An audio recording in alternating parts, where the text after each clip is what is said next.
We humans love animals. We take dogs and cats into our homes and pamper them.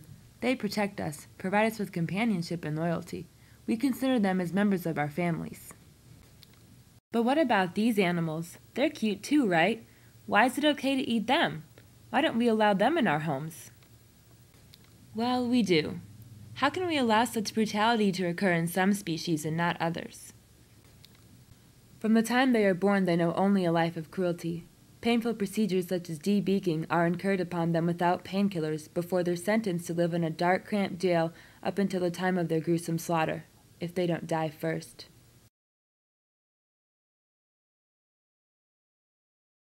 I'm Elaine Schmid, and I'm a junior in animal sciences at the University of Illinois, and I'm also an active volunteer at the Champaign County Humane Society. I'm a vegetarian because I feel that there's a lot of cruelty and suffering in this world, and I just want to do my part to stop it. I've been a vegetarian for a long time. My motivations for being a vegetarian have changed over time, and it started with being influenced by the meat industry and the ethical problems of the industry. Well, I'm not a vegetarian by choice.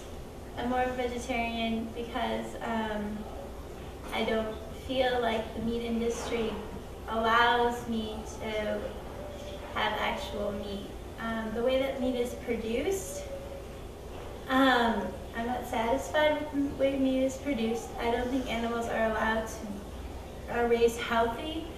Oftentimes they're fed diets that they would naturally eat. They're fed leftover pieces of other animals. They live in filthy conditions. They're forced to eat and get fat faster so that they're killed faster, so they live shorter lives. And I think that all that really contributes to why people in America are having health problems and things like that. My name is Clay Foley, and I'm a cruelty investigator and also humane educator at the Champaign County Humane Society. I've been a lifelong lover of animals. I started kind of putting the pieces together and linking the meat industry with both the dairy industry and the egg industry and whatnot, and it was just such a natural progression. It made perfect sense that if I wasn't going to eat meat, then it wasn't necessarily right to partake in dairy and eggs and whatnot either. So became vegan, and I have been vegan for about the past 10 years. I also really don't like what I know about the meat animal industry and how animals are treated, in that they are basically treated as items in a factory. The one that concerns me most is with chickens and how they're put in tiny cages just with some food and water, and then they lay eggs every day. I know that a lot of times chickens will fight if they're in a flock, and I understand that maybe they should be individually housed, but they could also have a lot bigger cages. And another thing is that because cows aren't supposed to eat corn and they're forced to eat corn, it's really interesting because by the time they're slaughtered, they're practically ready to die anyway. Like their liver has swollen and they're like practically ready to die, and sometimes they can't walk because they're so fat and they're not given the proper medicine, the proper care. And so we're eating animals that are sick and ready to die. A normal cow, I think its lifespan is like 20 years or so, and then they kill a dairy cow about 5 years old, and they kill a beef cow at like 1 year old. Is that right? 1 or 2 years old. A couple years old.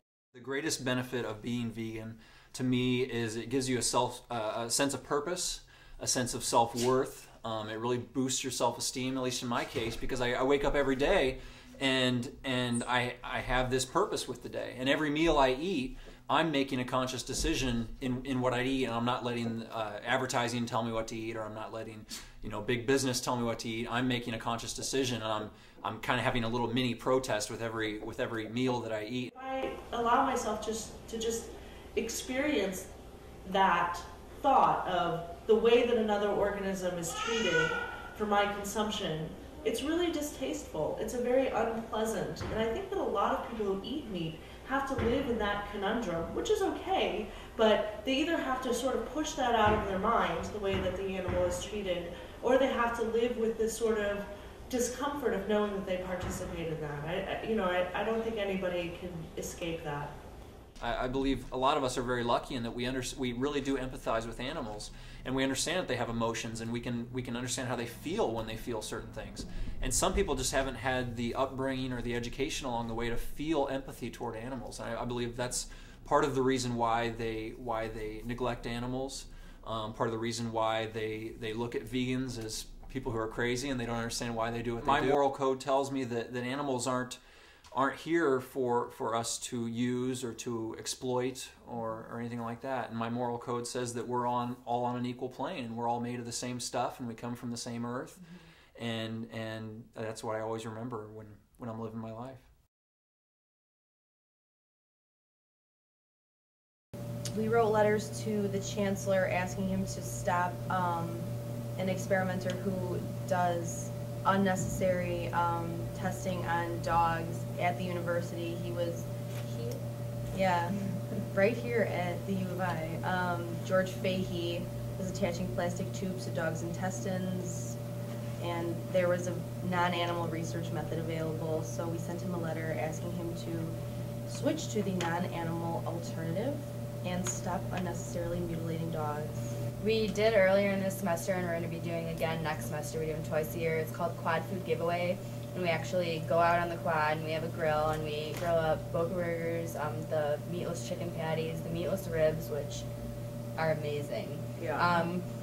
And vegetarian desserts, and vegan food as well, and just give it away for free so people can get a taste of that, because I think a lot of people hear vegetarian food and they're like, it's all vegetables or something. So just showing them that there's good taste, and we also pass out information there as well about the horrors of factory farming. I think we have a lot to change in the meat animal side of it. A lot of people think about their dogs and cats and other companion animals a lot, but they never think about the meat animals and how they're being treated, and a lot of people just think they're the food that they should eat. There's the resources of Michael Pollan's book, The Omnivore's Dilemma. There's also a number of websites. You can go to Meet Your Meat, which will visibly show you what happens to those animals. It really comes down to basically the golden rule. I mean, I live my life by the golden rule: treat others as you'd want to be treated, and that pertains to both humans and animals. And it's as simple as that. And if you believe that, then you look at the ways, in certain ways, that we treat animals in our lives, and you make the changes necessary to treat them humanely.